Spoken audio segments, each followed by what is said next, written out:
بسم اللہ الرحمن الرحیم۔ السلام علیکم ورحمۃ اللہ تعالی وبرکاتہ۔ نور الایضاح فصل فی من یندب لہ الاغتسال، پیج نمبر 30۔ فصل ان چیزوں میں جن میں غسل کرنا مندوب ہے۔ مندوب اور مستحب کا معنی ایک ہے، ایسا عمل جس کا کر لینا شریعت میں مطلوب ہو اور اس کے کرنے پر اجر و ثواب ہو، مگر نہ کرنے پر نہ گناہ ہو نہ ملامت ہو، ایسے امر کو مندوب اور مستحب کہتے ہیں۔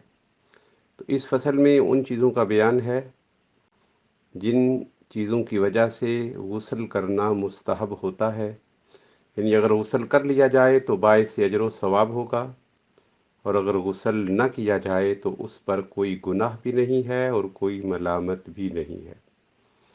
یندب فعل مضارع مجہول ہے اور اس کا نائب الفاعل اغتسال ہے، اور اغتسال کا حمزہ جو باب افتیال کا ہوتا ہے یہ وصلی ہوتا ہے، اور کلام کے درمیان میں ہو تو یہ ساکت ہو جاتا ہے۔ تو یندب لہ الاغتسال پڑھیں گے۔ فصل فی من یندب لہ الاغتسال، فصل ان چیزوں میں جن کے لیے غسل مندوب ہوتا ہے، غسل مستحب ہوتا ہے۔ وَيُنْدَبُ الِاغْتِسَالُ فِي سِتَّةَ عَشَرَ شَيْئًا، ستۃ عشرہ یہ مرکب بنائی ہے، اور مرکب بنائی کے دونوں جز مبنی علی الفتح ہوتے ہیں، اور یہ ممیز ہے اور شیئن اس کی تمییز ہے۔ ستۃ عشرہ ممیز، شیئن تمییز سے مل کر مجرور ہے، اور الجار والمجرور ظرف لغو ہے یندب کا، اور اغتسال یندب کا نائب الفاعل ہے۔ مستحب ہوگا غسل کرنا 16 چیزوں میں۔ نمبر 1، لمن اسلم طاہرا، جو شخص طہارت کی کیفیت میں مسلمان ہوا، یعنی جب وہ مسلمان ہوا تو مسلمان ہونے سے پہلے وہ طاہر تھا۔ طاہراً نحوی اعتبار سے اسلمہ میں جو ہوا ضمیر اسلمہ کا فاعل ہے اس سے حال ہے، اسلمہ فعل ہے، ہوا ضمیر جو من کی طرف راجع ہے یہ ذوالحال ہے، اور طاہر اس کا حال ہے۔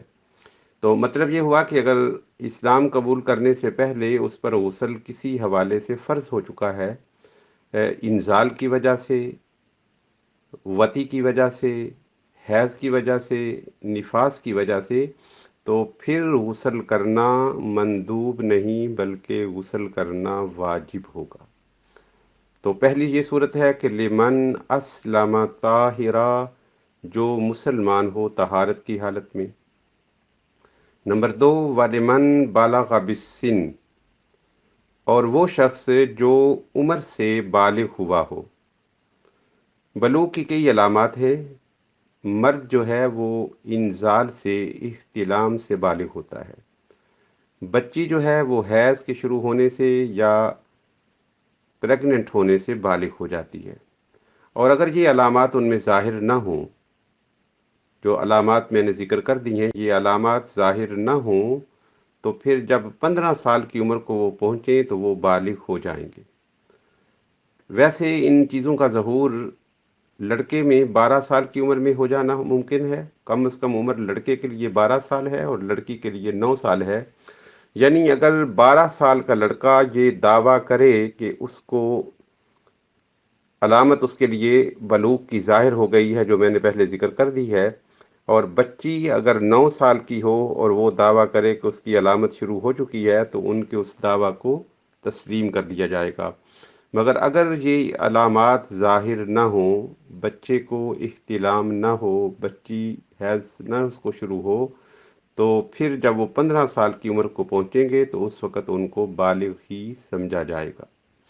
اور وہ جو بالغ ہو عمر کے ساتھ، اگر کوئی احتلام کے ساتھ بالغ ہوا تو پھر تو غسل کرنا فرض ہوگا، اگر حیض کے ساتھ بالغ ہوئی بچی تو پھر تو غسل کرنا فرض ہوگا۔ جو عمر کے اعتبار سے طاہر ہونے کی صورت میں بالغ ہوئے، صرف عمر ان کی 15 سال ہوئی، تو ان کو غسل کرنا مندوب اور مستحب ہوگا۔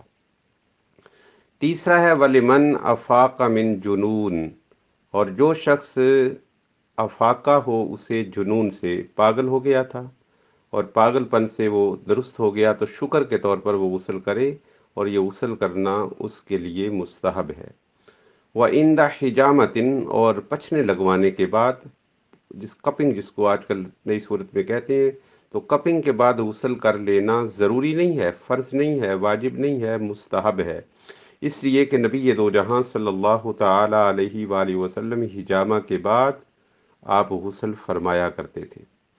وغسل میت، میت کو غسل دینے کے بعد جو غاسلین ہیں، غسل دینے والے ہیں، ان کے لیے غسل کر لینا مستحب ہے، ضروری نہیں ہے، یہ بات ذہن نشین رہے کہ ضروری نہیں ہے۔ وفی لیلت براۃ، اور شب برات میں، شب برات شعبان المعظم کی 15ویں رات کو کہتے ہیں، ولیلۃ القدر، اور شب قدر کو، جو معمول اور مروج اور مشہور یہ ہے کہ لیلۃ القدر رمضان المبارک کی 27ویں رات ہے، مگر احادیث طیبہ سے جو معلوم ہوتا ہے وہ یہ ہے کہ یہ آخری عشرہ کی طاق راتوں میں سے کوئی رات ہے، اور ایک شہر میں، ایک مسجد میں مختلف لوگوں کے لیے لیلۃ القدر مختلف راتیں ہو سکتی ہیں۔ وَلِدُخُولِ مدینۃ النبی صلی اللہ تعالی علیہ وآلہ وسلم، اور مدینہ طیبہ میں داخل ہونے سے پہلے غسل کر لینا بھی مستحب ہے، اور یہ احترام ہے تاجدار دو جہاں صلی اللہ تعالی علیہ وآلہ وسلم کے شہر قدس کا۔ وَلِلْوُقُوفِ بِمُزْدَلِفَةِ غَدَاةَ یوم النحر، اور یوم نحر کو یعنی 10 ذوالحجہ کو مزدلفہ میں وقوف کے لیے بھی غسل کر لینا مستحب ہے۔ وَعِنْدَ دُخُولِ مَکَّةَ لِطَوَافِ مَا، اور مکۃ المکرمہ میں داخل ہوتے وقت بھی غسل کر لینا مستحب ہے، کسی طواف کے لیے مطلقاً۔ مکہ میں جب آدمی داخل ہو تو شہر مکہ کے احترام کے لیے غسل کر لینا مستحب ہے۔ وَلِطَوَافِ الزِّیارَةِ، اور طواف زیارت کے لیے بھی غسل کر لینا مستحب ہے۔ وَلِصَلَاةِ كُسُوفٍ سن اکلپس، جو سورج کو گرہن لگے تو اس وقت نماز ادا کی جاتی ہے، اس کے لیے بھی غسل کر لینا مستحب ہے۔ وَاسْتِسْقَاءٍ، اور نماز استسقاء کے لیے جب بارش نہ ہو رہی ہو تو بارش کے لیے جب نماز پڑھی جائے تو اس سے پہلے بھی غسل کر لینا مستحب ہے۔ وَفَزَعٍ، اور گھبراہٹ ہو، بہت زیادہ گھبراہٹ پیدا ہو جائے تو اس وقت بھی غسل کر لینا مستحب ہے۔ وَظُلْمَةٍ، اور اندھیرا ہو جائے اچانک بہت زیادہ، اس کے لیے بھی وَرِيحٍ شَدِيدٍ، اور تیز آندھی ہو تو اس وقت بھی غسل کر لینا مستحب ہے۔ تو یہ وہ چیزیں تھیں 16 جن کی وجہ سے غسل کر لینا مستحب ہے، مگر ضروری نہیں ہے۔ اگر کر لے گا تو ثواب ہوگا، نہ کرے گا تو اس پر کوئی گناہ یا کوئی عتاب یا کوئی ملامت ہرگز نہیں ہے۔ السلام علیکم ورحمۃ اللہ وبرکاتہ۔